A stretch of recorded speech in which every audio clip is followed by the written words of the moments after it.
We're back. Right, this is the second go at this, my friends. If you're watching the playback, it didn't work earlier. Megan straight back in, that's beautiful. Right, I'm going to keep an eye out for Paul McCaffrey. If you're watching this on the playback, the first go didn't work because of they could see him but not me, so I'm going to try this again. Hey, John Kinney, nice to see you. I hope I've not lost all the entire audience because of that. We're back and I'm live, but where's Paul? Let's. Hey, Mystic Sly Baba, nice to see you. Everyone's coming back in. Katie Skipton's here. If you're watching this on the playback, the reason I'm looking like this is we've already had a go at this and it didn't work. I couldn't get Paul to come in properly, so that's why it's not the usual opening me babbling. It's all a bit intense. Welcome back, Helen. Take two, yeah, Reese. Here we go. Namaste to you as well, Mystic Sly Baba. I'm looking for Paul in the stream. Jump back in, son.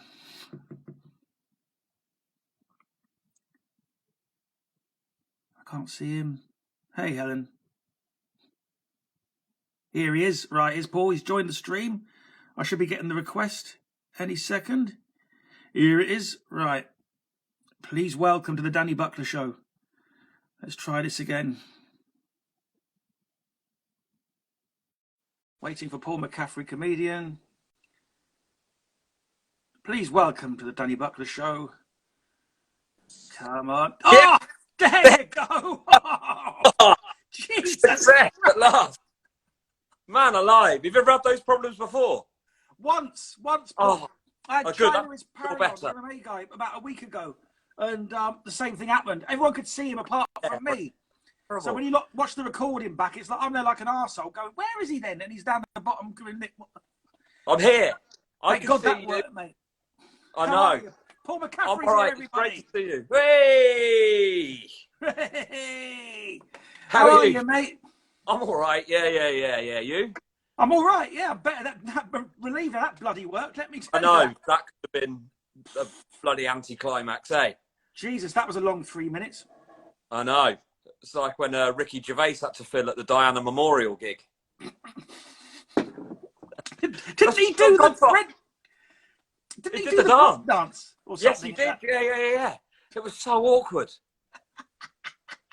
Is that a Godfather I've got? Yes, I have. Yeah, mate. This is my big. What are you drinking? Mug of tea. Oh, classic. The Don. The nod. It reverses it on here, but yeah. Absolutely. Oh, it's a flagon. Yeah, man. 2 tea bags? Hey? 2 tea bags? 2 tea bags, but both decaf. The irony. What brand, if you don't mind me asking? Asda's Own. They do a nighttime tea, which is like, it's a vanilla-y, cinnamony thing. But it's also breakfast tea. And I'm favouring oat milk at the moment. Oh, no. I don't see you for how long, and this is what's happened in the interim. You've turned into an oat milk guy. I'll tell you what's happened in the interim, mate. I'm turning into a fat bastard. You and me both, my friend. It is, yeah. I actually got on the scales for the first time in ages the other day. I was like, that cannot be right. Yeah. I thought I'd fit it to sort of like grams or whatever the opposite of what I usually weigh myself in. Is like, no, that is actually what you weigh. But hey, my fantasy was coming out of lockdown like Max Cady in Cape Fear. And that I was going to be like fucking getting pumped every day, just nothing but push-ups and sit-ups and... The bottom of the car chassis. That's my favourite bit of that. Oh, it's a cracking moment, that. What a film. But yeah, I love listening to you talk about... I watched your the one that you did with Sean Walsh. And I was very interested when you were talking about the Jim and Andy. Yeah. Yes. What was your take on that? I love it when you listen to someone talk about something and they say something that didn't occur to you until that point. And I think you were talking about the bit where his daughter turns up and yeah. And I was like, yeah, that was a bit odd, actually. I didn't find that magical in the least. He was delivering this sort of anecdote about, you know, she got to spend time with her father. I know, yeah. I was like, this is... Yeah. Creepy. Because I then watched it again the other day and I thought about it. I do love it, though. I do. I mean, I really do love it. But there's moments in it where it's like, all right, mate, get over yourself. I mean, like, for someone that doesn't believe he exists anymore, yes. There's still a little bit of him to get over. Do you know what I mean? There's still a little bit of... Yeah. In it. But, do a film podcast, definitely. I think I would listen to that. I think. Oh, it's in the works, Paul. Funny you should say. Well, that is good news. I've got nothing else to do at the moment, so it's that. No, I know. It's am I lit all right? I might just turn another light on. Hold on, I feel like. Hey, you look great, mate. Oh, thank you. And while Paul's doing his lights, hi to Stella, who's Megan's ex-head teacher watching. That's a fairly impressive. Is that a vinyl collection behind you? That is, yeah. We can talk about some of those if you like in a bit. Oh yeah, absolutely, yeah. I did a thing the other day which was quite tense, where someone said, "Just turn around and pull out a chunk and go through them." It's like having your iPod on shuffle, where you have to go to a party and go like, right, just put it on shuffle and see what comes up.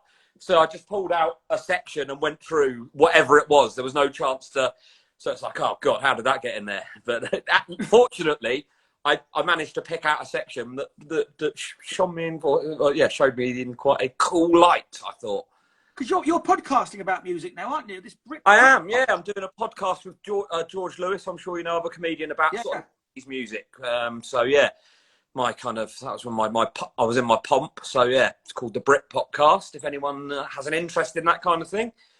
So we have a different guest on every week, and then just me and him chatting, being funny. Are you getting like music guests on? Big Vicious in the background there, look. Oh, that's who it is. Watching over us. I thought it was your nan or something before. I've only seen it cut off from the eyes. My nan turning up like that. You'd be like, "You all right, nan?" Oh, God, mine would. The fag on. But so is it music guests that you have on that? Yeah. Are you getting to actually meet some of the Britpop people that like? Yeah. Well, we first started recording it, but obviously now we're doing it over Zoom. So we spoke to Clint Boone from the Inspiral Carpets this week. Next week we're speaking to Jake Bugg and 2 members of New Order, Peter Hook and Stephen Morris. So we're getting some decent guests. Very decent guests. Yeah. Is the goal Liam? Obviously, he's like if our podcast was a Christmas tree, he is the star at the top of it without a shadow of a doubt. Yeah. I was hearing some stories. They're not my stories to tell, but John Richardson was doing Jonathan Ross with him about 2 nights ago. Is that on tomorrow night? Yeah. It's on tomorrow night, yeah. And he was just telling me all about like what he's like as a bloke, and because I did his kids' party back in the day. I remember. So yes. I've met him now. I've met him, which was at the King's Head. Yeah. I remember. Yeah, you telling me you didn't sort of just come over and go, by the way, did I mention it? Just so yeah, yeah, just so everyone knows. I've got a T-shirt. Yeah. Oh, cool! What a great thing to do. But everyone, did you find him to be nice? Because everyone I've ever spoken to who's met him says he's lovely. Unbelievably nice and unbelievably charismatic as well. Mm. And just really like lovely to chat to. He actually spent time. We had a bit of time. It was nice. We had about like 15 minutes, just me and him in his front room. Yeah. And the irony that now, so I've met him, Richardson's met him, everyone's met him apart from Fordy. Oh, the irony of that is not lost on me at all. Oh, brilliant. I bet he hates that. Have you been doing magic over? Has there been much call for you to do any sort of magic over Zoom or anything like that? Any sort of virtual birthday party? I've been doing some stand-up stuff without it. Okay. I've done some Zoom shows. I did what would have been my Edinburgh hour this year. I did that on here. Oh, great. How did that go? I made a poster up. This is right at the start. I was sort of working out online. I still haven't really worked it out, to be honest, Paul. I'm just having a laugh. Do you know what I mean? I don't know what I'm actually doing. But I've done that. How about yourself? Are you Zooming? I have been, yeah. It was weird, actually, because I sort of, obviously then we went back to kind of normal for a bit. And then I did my first Zoom gig for a while on Monday. And I was like, oh, shit, I'd actually figured out how to do this. And then I was a bit Zoom rusty. Which, I mean, who knew that would ever happen? That you'd sort of get used to it and then sort of get back and go, oh, I've forgotten how to do this. But I've got one tomorrow night, actually. So, yeah. I've got one tomorrow. I had one tonight, funny. I've just come straight from it. Bloody hell. But it's like that weird thing like this. It's like doubling up, but you're not leaving your house. I know, it's amazing, isn't it? Normally that would be getting in your car and driving and panicking and looking at your sat-nav and working out you're going to get there or not and phoning it. And now it's sort of like, I'll just sit here and wait for it to come to me. You know, it's quite a nice. Are you missing it? Are you yeah, me too, man. I really miss it. particularly I think with this sort of new set, not to bring the mood down, sorry. Like, no, but, no, you're not. No, I think with kind of new sort of yesterday when they were like, lockdown will end on December the 2nd, and it's like, not really for us, is it? It's not ending on December not at all. And I am naturally quite optimistic all the way through this. I was like, I think it's going to get back to normal a lot quicker than everyone thinks. And then I think yesterday was the first time where I was like, I'm on my arse. This is, yeah. I mean, obviously, but it's not just the money, though, is it? It's the brain. It's everything. It's the. Yes, I find it impossible to retain information. Well, last Friday, I had to genuinely thought, I was like, oh, great, I haven't got a gig tonight. I might go to the pub. And then I was like, yeah, the reason you've not got a gig tonight is because the pubs are shut. We are, like you just keep having those moments where you forget what's going on. And I'm missing mates as well. Yeah. I'm missing green rooms. And I don't think Zoom is. I mean, I know you guys Zoom, don't you, once a week, which must be nice. And sort of like, I just don't know. It's good that you've kept that going because I don't think Zooms have kind of picked up in the same way that they did the first time round. I think everyone's sort of got a bit of lockdown fatigue, and so as time's gone on, everyone's just a bit like, it's been hard. It has been hard, but luckily we have got the technology, and you're able to do stuff like this, so you are at least able to connect, and it's great that you've got regular people and stuff like that. I mean, loving this. I mean, my audience is small but loyal, and I just love doing it. I just love, and it's just nice to chat to mates. Yeah, absolutely. But Zoom fatigue's a very real thing. I'm getting a little bit like I'm getting screened out now. I can't it's like I can't. I have to go for walks in the woods and look at real life and try and. Yeah, I'm sure you've been asked this before. What is that backdrop? It's very nice. I've got a collection of it. It's basically a sheet, but it's like a psychedelic sheet that I've got to conceal the fact that I live in a shithole. But and I've got like a little collection. Great name for us, a Fall album. Yeah. Cover the fact I live in a shithole. Awesome album title. And it's not a green screen. It's just a sheet. It's not like the special. The production budget on this show. It's like, oh look, it's Inception. Look at it wobble. I like it. Matches as well. I've got one of these things going on as well. These ring lights that everyone sort of uses. Ah, very professional. I'm not using it tonight because it makes me look jaundiced. Have a butcher's at this. I know there are. It's too much, isn't it? Well, I've got glasses. This is my new development. The only problem is I had them on before, but I actually quite like them. So I had them on, but they're for distance. So, like, actually, if I sort of wear them when I'm doing stuff this close up, when I take them off, my eyes are a bit. But actually, sort of, yeah. They suit you, mate. They make you look very. You look like a professor type, like a. Oh, come almost on. A Penfold kind of figure. Slightly Morecambe and Wise, I think, if anything. There's definitely, I don't know. Yeah, they're just on the cusp of being comical, I think. They're the right side of comical. Just the right side. Exactly. Unless you do this crap with like the no lenses, kind of the Eric Morecambe moments. But yeah. But there we go. So I've got some tinted ones that I sometimes wear. Sometimes you turn up for these things as well, and you're wearing a t-shirt. I mean, you quite often wear black, don't you? But I sort of turned up the other day wearing an orange sweatshirt and realised quite quickly that it was the most unflattering colour. Just I don't know what it did to. Yeah, I'm all about the black t-shirt. Anything that slims out this COVID gut that I've got going on. What have you been eating? What's been your sort of go-to meals? What have been your comfort? M&M bars. Really? M&M's a bar. It was mint Aeros, but now I've discovered that M&M's do a bar of chocolate, which is what I've got over here. It's a slab. We've been getting M&M's in it. Very nostalgic with our sort of snacks. Let's have a look. We're going to get a deep dive down to the McCaffrey fridge. I mean, I have not had one of these, I reckon, for comfortably 2 decades. Is that a Viscount? A mint Viscount. I haven't had one of those in about the same. I'm going to have one live on air. You've thrown me for a Burton here. I'll have to investigate this further. Oh. Even before it was in the mouth, I was like, I'm going to enjoy this. Jesus, I can taste it now. And it's got to be mint as well. Orange is no good. Well, I've actually got some orange matchsticks. That's different. Yeah. I'll accept an orange matchstick, but not an orange Viscount. Oh, my Christ. Been at any point.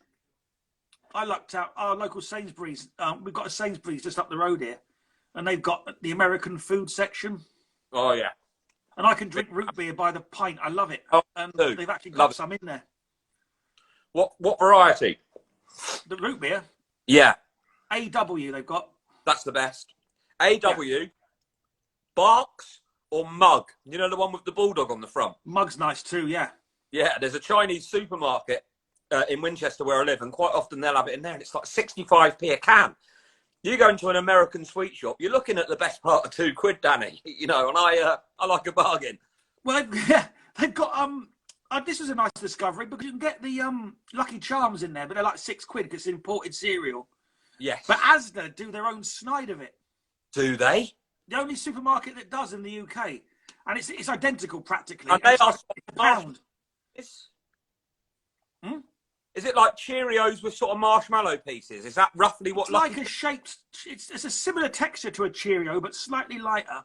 Right. And and then marshmallow hearts, but not real marshmallow. It's not like soft. It's like a hard marshmallow kind of hybrid. Yes. With something else. Yes. No one. And you get swirls in the milk. Did you ever go to the cereal cafe in East London that everyone was up in arms about? Yeah, I did. Yeah. What did you? But yeah, I did. Really not happy about that at all, were they? The locals were few. It was bloody nice. I mean, you got flavoured milk. You put it together like a cocktail. So you get like chocolate Lucky Charms, but have strawberry milk with it. Wow. Or like banana milk with chocolate Cheerios. You know, you can make like a lovely combinations. Oh, that was good. And but it weren't cheap, but it weren't no more expensive than a Starbucks. You know, it was like What were we looking at? About £3 or £4 a bowl of cereal? It was like about £2.50 for the cereal, then another couple of quid, another £1 for the flavoured milk, and then you kind of, so it came out at about £3.50 plus a couple of quid for a coffee, about a £5 you're looking at as top spend. It's not too bad, is it? So you know, it's an experience, and it was laid out nice, and you know, they were there with these two Irish twins with these sort of hipsters' beards. I mean, they were almost rioting on the streets. I remember when it opened, it was kicked right off. It really did. And then there was a riot about something else, or a protest about something else, and they took it as an excuse to smash up the cereal place. Like on that street, everything else was untouched, but the cereal place got all the graffiti and the smashed windows and the. Start smashing up Willy Wonka's chocolate factory. What's wrong with pissing on the gate.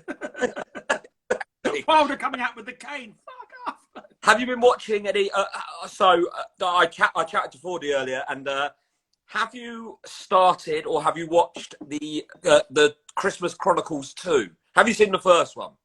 No. Do you know what? It's weird you should say that. I just saw the trailer this very night. I didn't even know it was coming. It was coming. How is it? It's absolutely dreadful. I mean, I lasted longer than Fordy did, but he said even he stopped after about 10 minutes. It was, I don't know what, I was really expecting it to be good because, like Goldie Hawn is in it. They're real life sort of couples. So the chemistry. I mean, the chemistry between them two was good, but it didn't really get the chance to kind of breathe. It was awful. Oh, it was what I'm excited for is Fat Man. Have you seen the trailer for that? What is it and who is in it? Mel Do you mind? Not at all. If you what? Sorry. Oh, you vaping? Yeah, no, fine. No, not at all. It's Mel Gibson as a machine gun toting Santa, and a kid that he gave a piece of coal to is out for vengeance and has hired a hitman to take him down. So he's tooled as a proper 18 certificate, full on bloody Mel Gibson playing this. Is that right? Where's that? Netflix. It's coming soon. It's not on YouTube. It's like a PTSD Santa. Incredible. I am well up for it. Fat Man, it's called. Have you seen anything else good? What else have you been watching? I'll tell you what I enjoyed, which I saw the other day on Sky Cinema. Richard Jewell. Have you seen that? What's it called? Richard Jewell. It's got Sam Rockwell. It's a true story. I fucking love Sam Rockwell, by the way. Very charismatic actor. I think it's massively underused, actually. Yeah. Have you seen The Way, Way Back? No, I haven't, no. Brilliant film. I've seen Moon. I love Moon. Yeah, very good. Have you seen Down, Lennon? Have you seen Adventureland? No, I haven't. And he's all Rockwell. No, Rockwell's not in that one. That one is set at Park. Sean Walsh in the comments. Well, you met him. That's what you just said. Can you tell us was he cool or not? I think he was. I think he's told me this story. Yeah. Oh. I hope he Stephen was. Toon Duel is an incredible film. I am inclined to agree with you, Stephen. I thought it was really good. Someone just recommended it. You know, one of those where you just I'm looking for something to watch. Who was it that recommended that? I tell you, it was James Gill that runs Always Be Comedy. Oh yeah. Yeah, it was just one of those where I watched it and within 10 minutes I was like, fantastic. A little bit like, have you seen the film about Patriots Day, about the Boston Marathon? Yeah, yeah. In that sort of area. Sean asked him for a selfie. He said no, but I absolutely love him. That's fair enough. Selfies not for everyone. Paul McCartney doesn't like selfies, I don't think. Or does he not like autographs? One or the other. I know that Louis C.K. back in the day before when people still asked him for a selfie, his standard response was always give pictures of another. Yeah, before it all went a bit wrong. But his standard response was if you asked him for a selfie, he'd say no, but I'm happy to talk to you for 15 minutes about anything you want. That's what he used to say to people. Little showbiz anecdote that goes nowhere. Speaking of watchable actors along the Rockwell lines, I'm a massive Patrick Wilson fan. Patrick Wilson, remind me who he is. He was the night owl in Watchmen. And amazing in Eastbourne at the Hippodrome. Was that me or was that Sean Walsh? Well, it weren't me. I'll tell you that for nothing. Whichever one of you he's aiming at is most certainly not me. Patriots Day is such a moving film. Brilliant performance from start to finish. Would definitely recommend that. Yeah, I really, really enjoyed that one. Patrick Wilson, sorry. I'm easily no. There's a film with his called Stretch with Ed Helms on Netflix. I've not seen it. Very good. He basically he's a limo driver having a mental breakdown. It's fantastic. Oh, that does sound good. Sounds a little bit like what was that thing that Rob Brydon used to do, the kind of chauffeur. It was the two names, wasn't it? You never met Jeff and something and Jeff, Marion and Jeff. Yes, that's it. Yeah, that was really good. Quite bleak. Good show that. That was the show. He had that on a VH. He made it the pilot himself on a VHS. Yeah, it was a sort of similar era to there was he did one with Julia Davis as well around that sort of time. It's some good stuff early on, actually. He really did. There's a special of it where you actually meet Jeff and Coogan plays him. Oh, really? Like a one-off to finish it off. There's an hour special where you actually saw Marion and Jeff and Coogan played Jeff. But it was simultaneously brilliant because it was Steve Coogan, but it also killed it because when you saw them, it was like it's like seeing Mrs. Columbo. You know what I mean? Yeah. Kind of. Or Arthur Daly's wife. Yeah, her indoors. That'd be a good top 10. Top 10 like characters in series or films that you never actually see. Yeah, amazing. Yeah. And now I'm thinking about it. I know. Isn't there one in This Country, which I've not kind of watched the whole way through? The mum, I don't think you ever see her. She's always sort of shouted upstairs too. There's that. And also in Spaced, you never see the daughter. Yeah. The landlady's daughter, you never see her. You just sort of hear the noise of the door slamming and she comes down the stairs. Oh, I tell you, that was good. Truth Seekers. Have you watched that? No, I have not. What's that? Oh, you'd love that. Truth Seekers. Yes, it's a new Simon Pegg and Nick Frost thing on. Oh, on Amazon Prime. Yeah. Yes. Really good. I do like them. Yeah, I do. Have you ever met either of them? I haven't. No. I've met Simon Pegg. Have you? Sort of I've been circuit sort of because you've won the circuit a little bit before me. I understand it wasn't that long before. He was gone from the circuit when I arrived, but I met him at it was the sort of premiere of one of Darren Brown's shows, and he come to that. So we were sort of both in the queue waiting to go in. We had a nice little chat. Ah, nice. And Bruce DeSalle was sort of there, jumping up and down, trying to get in. It was quite nice. It was, no place here for you, critic. Artists are talking. Now I pay anything to have him jump up and down at my door. But back then, a different time. Yeah. I've got a couple of questions from the floor, Paul, if you want one. Go on, mate. This one's from Black Sheep Royale. Okay. He wants to know, what song would you want playing if you went on a killing spree? Sorry. Leonard, down. What? Hey. Sorry. cat's just gone mental recently. I don't know why.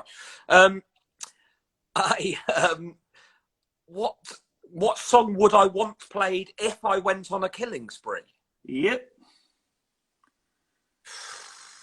Well, she's in the chat. She forgot she sent it. I think something sort of maybe the Benny Hill theme tune. Something sort of a bit of comic relief for the brutal,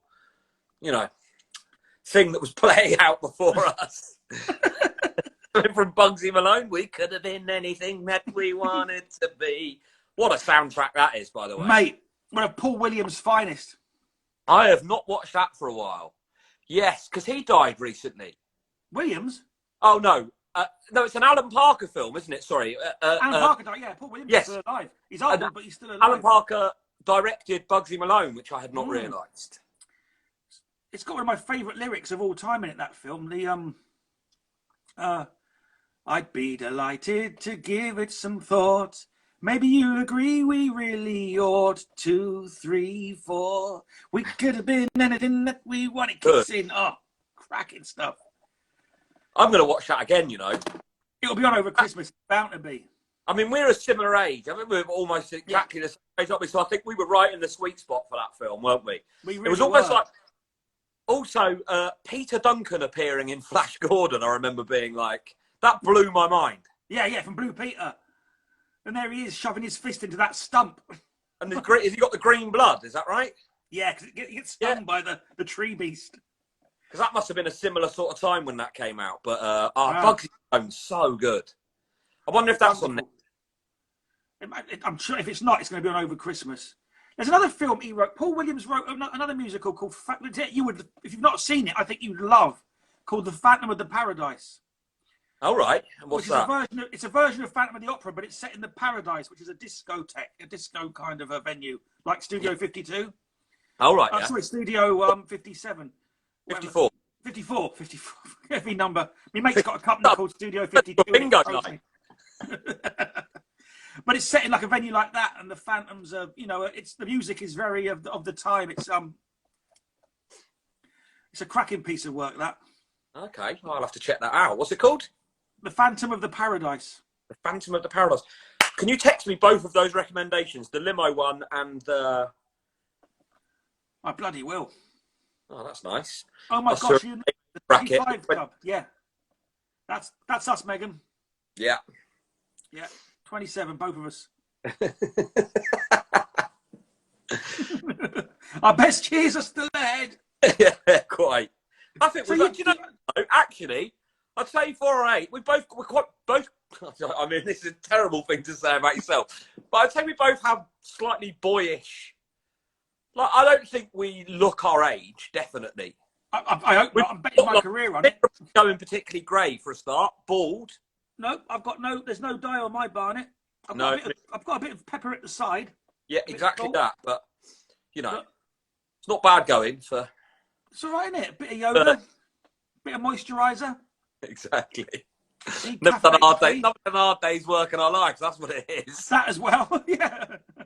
A life of massive indulgence. Yeah, exactly. And may it please come back the next couple of months. I mean, that's the thing, isn't it? You just you go like, I'm gonna have to get a proper job here, aren't I?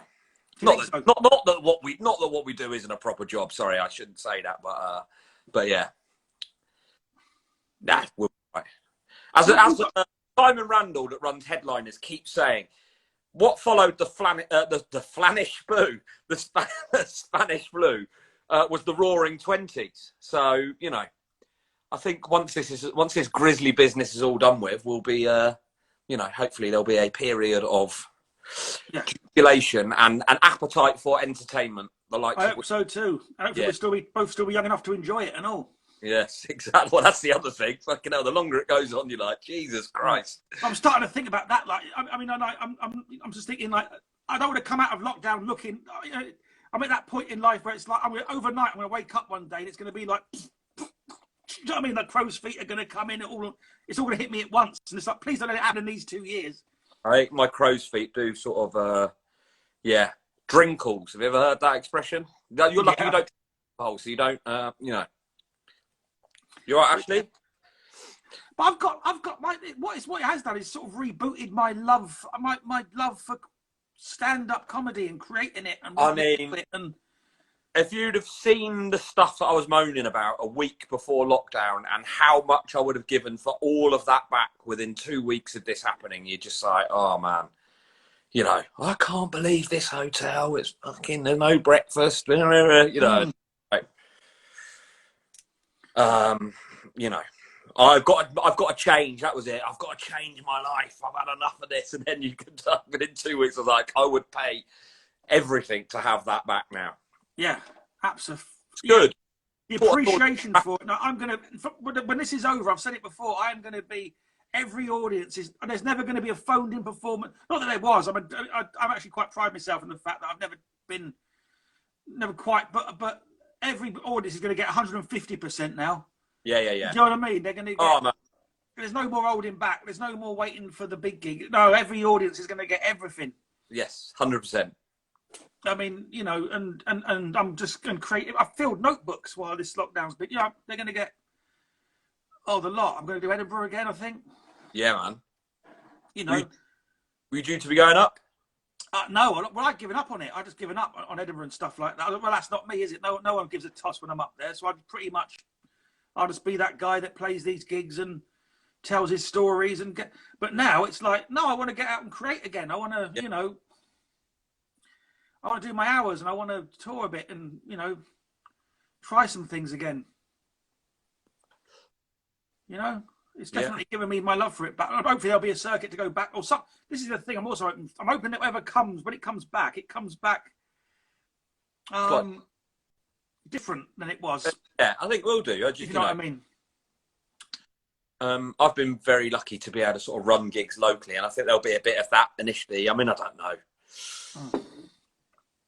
But yeah. Does anyone that's watching want to ask any questions or anything? Oh, absolutely, yeah. But I'm sorry, we're drawing away. We're getting to that time. I've got a couple of questions from the floor. Bear me for a second. Oh, that is Ashley. Oh, sorry, go on. Ashley's here. We're both in.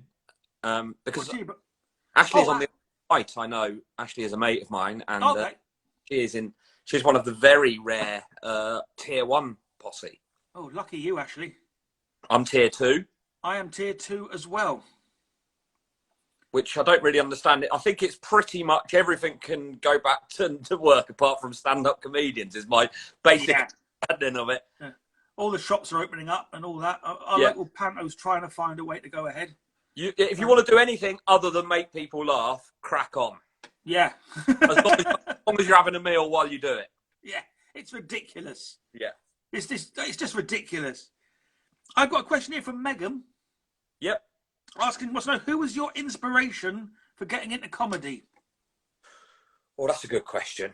Well, stand-up wise, I really like. I've got quite broad taste when it comes to sort of stand-up. So Peter Kay was very big for me. Jack D went to my school actually. Oh, nice. Yeah, a bit before me. So yeah, sort of those guys, Lee Evans, but a lot of the old, and again, I think we probably have quite similar taste. The Rise and Fall of Reginald Perrin was massive for me. I used to fucking love that. Steptoe and Son, Carry On films. I don't know, like Woody Allen films I used to remember watching when I was a kid. They seem to always be on sort of BBC Two. Harold Lloyd. Oh my God, I love him.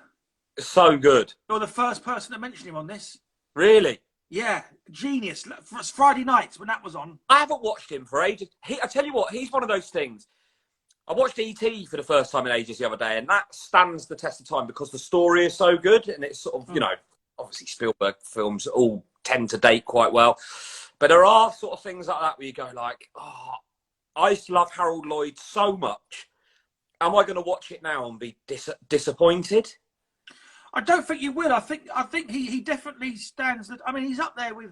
I put him up there with Keaton and Chaplin. Right. Yeah. People don't. I genuinely think he's on the same level as them. I mean, it's very different, but so the stuff with the buildings and the climbing up and the stunts and the balancing on the edge of things and he did all his own stunts. I think, is that right? With a finger missing.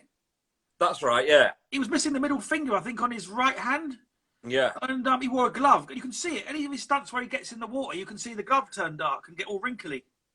Wow. Because these two fingers were soaked together. He had a glove on. Because it used to be, from memory, on Tuesday or Wednesday evenings on BBC Two at 6 o'clock, and it used to come before or after Monkey. Yeah, but Harold Lloyd and Monkey. Yeah. What a double bill that was. Hooray for Harold Lloyd. Harold Lloyd. Monkey. Oh, yeah. A pair of glasses and a smile. Monkey. Well, possible. Probably can't say that anymore, actually. Sorry. I apologise if anyone's offended by that. It was how it sort of started, though. Monkey was brilliant. It was like hatched in an egg. Yeah, he was born of a mountain. The mountain gave birth to the egg, and then it was the Yeah. The spirit of the monkey was irrepressible. It was fantastic. I can do that raw. These are all stuff sort of see popping up on Netflix, wouldn't you? Like, I think I bought that Monkey on VHS, but there is a reboot. There's a rebooted Monkey on Netflix. Is there? What's that like? Yeah. It's not Monkey as like I remember. I still remember now from when I first saw it that the first episode of Monkey started with him pissing on the Buddha's fingers. That's how he offends the Buddha. He's on a race to the edge of the earth, and he sees such a great album title. That. Yeah, he takes a piss up one of them, and you find out it's the Buddha's fingers, and she's behind him like a giant Buddha watching him piss up her hand, and that's why she punishes him. And the new Monkey, that don't happen. Oh, really? It's much more really the sort of comic turn. Yeah, it's all the sort of, it's more like the Legend of the Monkey King rather than all the comedy's gone and all that with the headband and the. Oh, I might rewatch that. Oh, mate, you've got me thinking about that and Harold Lloyd now. I want to check out. Yeah, Harold Lloyd was a very good sleight of hand artist, Paul. Is that right? Probably how he lost his finger. Yeah, pissed off the wrong bloke. But he was a card magician. No, not many people know this. He's got a trick. There's a book that magicians called Expert Card Technique, which is a Bible for card magicians. And there's a trick in there by Harold Lloyd. And it's really good as well. Where was he from? That I don't know. He's American. He wasn't English, I don't know. Yeah. He was American. Chaplin was English. As was Stan Laurel. Yeah, I don't know. Well, yeah. I used to run a pub in London, and his Charlie Chaplin's grandson. Do you remember Ben, that was the actor? Yes. He used to come in. I actually threw him out one night. We were having a lock-in, and he started becoming a bit of a. He was a very nice guy, actually. Was he in Game On? Yes, he was. I think he was. Yeah. That's what you want. Charlie Chaplin's grandson kicking off in you. But then I remember then sort of being at the cinemas like a few weeks or months later, and a trailer came up for a film, and it was him with Winona Ryder. I don't know what he's up to now. I haven't seen or heard of him for years. I know. I think Chaplin's granddaughter was in Taboo with Tom Hardy. Oh, is that right?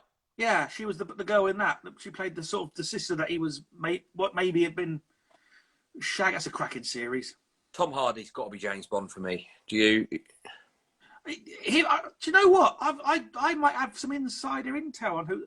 I've got a mate who works in toys. Oh yeah. And because they need to get the merchandise ready for films, he often knows who people are playing before anyone else because he gets the toy molds. So I found out that everyone thought Tom Hardy was going to play Hugo Strange in The Dark Knight Rises, and I found out he was Bane before it was announced because the toys were Bane. And so this source, right? What an unusual source. Yeah. I know a guy. All right, what are you working? So he's currently working on some packaging for some James Bond merch for the film after this one. And the actor who is being used in the photographs for the packaging as they're putting it together, it ain't no Tom Hardy. You're hearing it here first.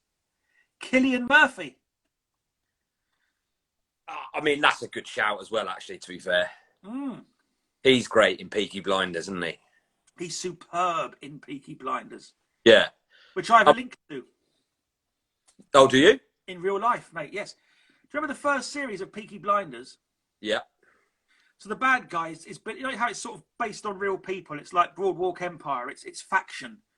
And that these people were really around, but the stories are fictionalized versions of true events. Heavily fictionalized. Yeah. So Billy Kimber is the villain in the first series of Peaky Blinders. Right. The character. And that's my great uncle. Wow. In real life. I am his great nephew, yeah. That's incredible. Yeah. Any inside info on him, or Just that he was very different to how he was portrayed in the show. My dad's got like some photographs of him and stuff. He was my dad's granddad's brother. fucking hell? And he was telling me that he owned Epsom Racecourse at one time. But rather than he would work in the stables, he'd dress as a stable worker and do the mucking out and that. So if anyone came looking for the owner, they wouldn't know it was him. Wow. And they'd ask him where the owner was, and he'd suss out what they wanted before they realised they were actually talking to the owner. Stuff like that he would do. And do you like Peaky Blinders? Love it. Yeah. Love it. Love it. I loved Hardy in it. I love the whole thing. Hardy's extraordinary. I am a fan. Yeah. Yes, I am a huge fan. Yeah. I've got a Hardy story. Oh, go on. My mate Dave was over. I mean, he's a magician based out of Washington, but he does a character who's a ringmaster in this show called Cirque 1903, I think it's called. It's like a circus show, but it's all the puppets. Like there's elephants in it, but they're warhorse. They're puppets. Right. Shit like this. Amazing show, and it comes at Christmas. It was going to come this year, but obviously there's a bug going around. But last year I went to see him in it. I went on the last night because I meet him afterwards. We go for it to the Pizza Express around the back. It was quite a nice sort of because I was doing a Christmas run up the road for the Magic Circle, so our shows would end like at the same time we go out. So I went and saw him on the last night, and Tom Hardy was in there watching it. So Dave came out looking for me, and which he doesn't normally do because normally he goes around. Because he's all made up as the ringmaster. He's got the top hat and all them. So he came out sort of looking, and Tom Hardy came up with him with the kid, and Dave didn't know who Tom Hardy was. So Dave was chatting to the kid, and Tom Hardy was literally just so sort of like there was no sense of starriness about him at all. It was all about the kid. He was giving it all like, you've made her night. You've just really made her night. And Dave was saying to her, do you want to be in my circus? And the little girl's going, I do. But he practiced really hard. And Tom Hardy was like, yeah, you listen to him. He's a wise man. He was just so nice seeing him being just so like unstuck. There was no like, by the way, I'm Tom Hardy. Have you noticed? Yes. There was none of that. It was all about the kid and making the kid. It strikes me as someone that would be like a really nice guy. Yeah. Funny one was we were at Birmingham Glee, and we were having drinks after. And so it was me, Mick Ferry. I can't remember who else was on at Birmingham Glee. But then the people who had also been on at Birmingham Jongleurs came down, as is often the case, for a sort of drink. And Lee Evans had been on at the arena. And so he had come down to the Glee for a drink. So it was me, Mick Ferry, Lee Evans and Alistair from the Glee stood outside Birmingham Glee, and then whoever turned up, I remember Dana Alexander was one of the acts from Birmingham Jongleurs came down, and we're chatting away, and she goes, you look like, she was only recently over here, she goes to Lee Evans, she goes, oh, you look like someone like I've met, like recognised, and he goes, oh yeah, I get that a lot, just, I don't know if you've ever met him, very sort of like low-key and kind of, oh yeah, that lot.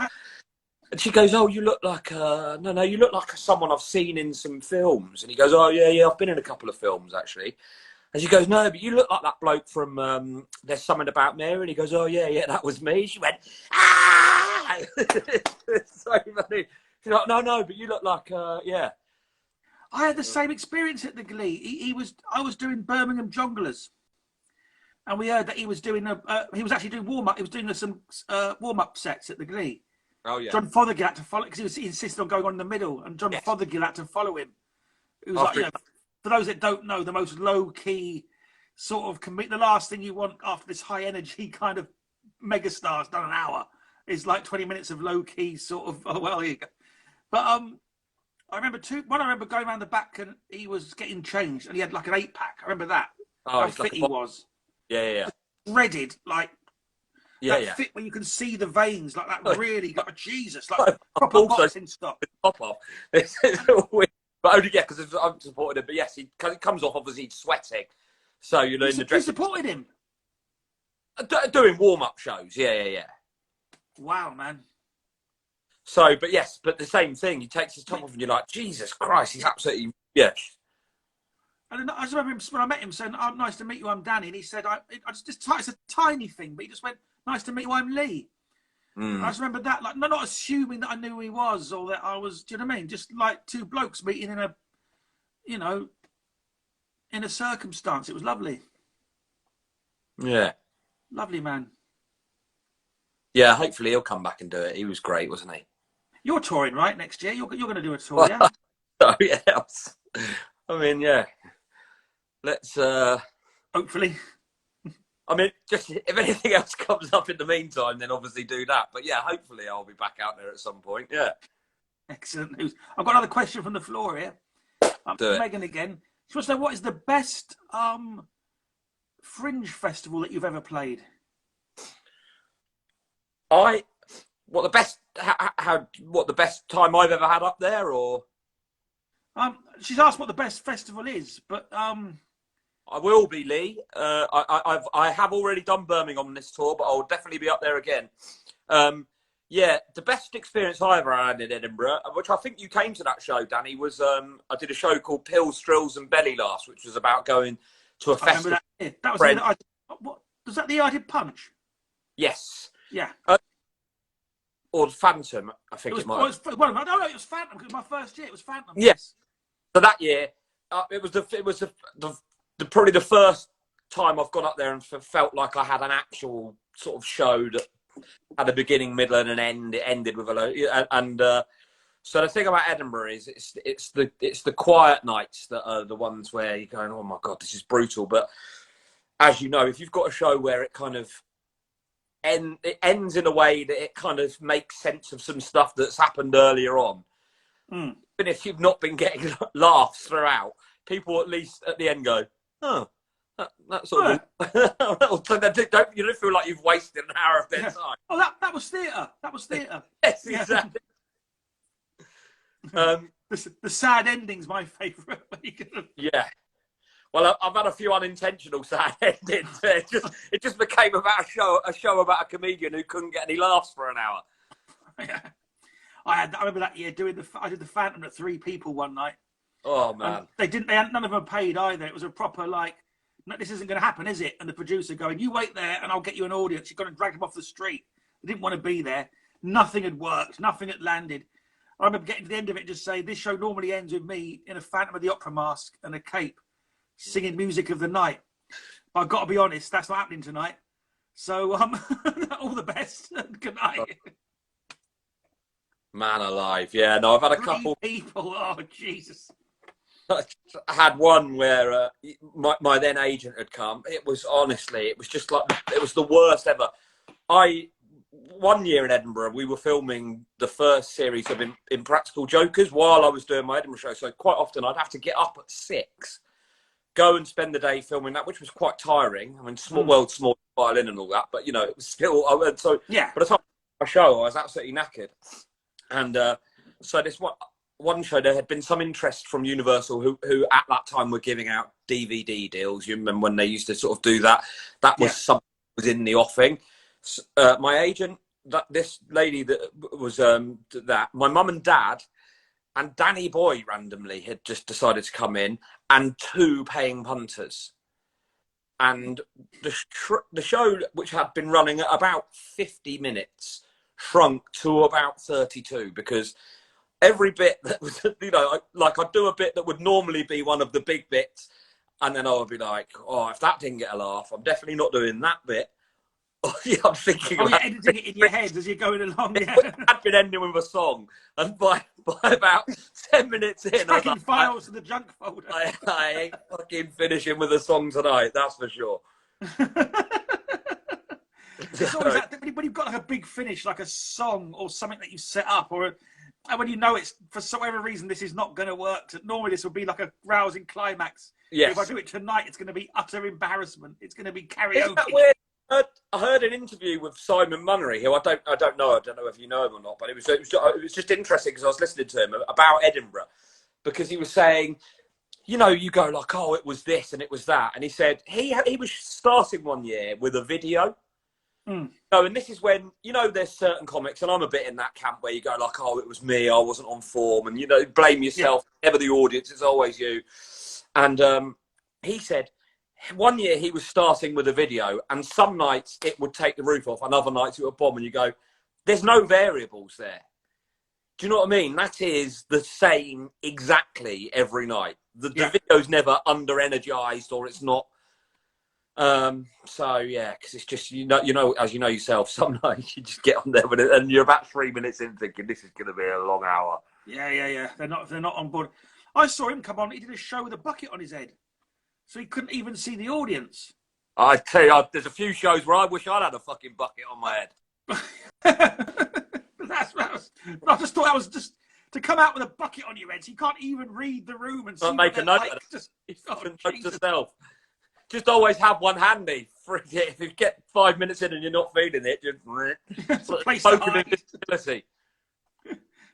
Sweet. Let's have people on the chat. We're going to come in the last sort of 5 minutes before Instagram chucks us off. If anyone in the chat has asked a question, we're not ignoring you. It's just it goes past really fast. So don't be afraid to ask it again. And hopefully we'll be able to get a couple more in. But before, I've got another question from the floor. Someone's asking. Oh, Megan again. Maybe just for a second. Name the one thing that you love about communicating and engaging with your fans online. Do you engage with your fans online? I do, yeah. I mean, particularly at the moment, I'm quite happy to just chat. It's just nice to connect with people, isn't it? And yeah. I mean, doing stuff like this is nice, isn't it? To sort of. Absolutely. I don't know. It's lonely, isn't it? At the moment, we're used to sort of we're very sociable kind of people, and so sociable. So it's sort of nice to sort of feel that connection. I've just suddenly realised how many twice a year mates I've got. Yes. You know what I mean? Because there's people that you see. Because of the way we work. Because of the way we work, we see people twice a year maybe. But when you see them, it's like seeing an old mate. You're chatting like you've never, like it's like you're chatting to them like you saw them last week. But you don't see them for 6 months.